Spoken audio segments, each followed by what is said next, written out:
Kagahapong adlaw wa jud ko kalimot, filter yun ni sa TikTok akong gigamit.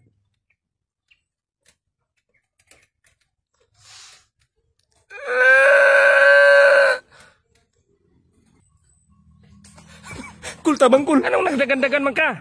Gigukod ko. Nga naman. Gipakuha raman ko ni mama og katong lukay ba kay magbendita biyag ning ato sa simbahan. Unya naon sa dayon?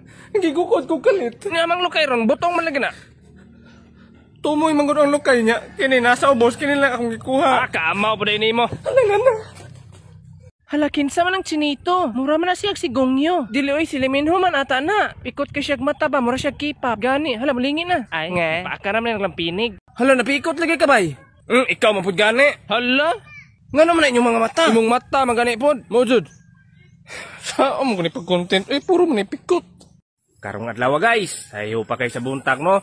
Pero kung isa ka mata, di na mo buka. Guys, karon kay magpamanihan ta.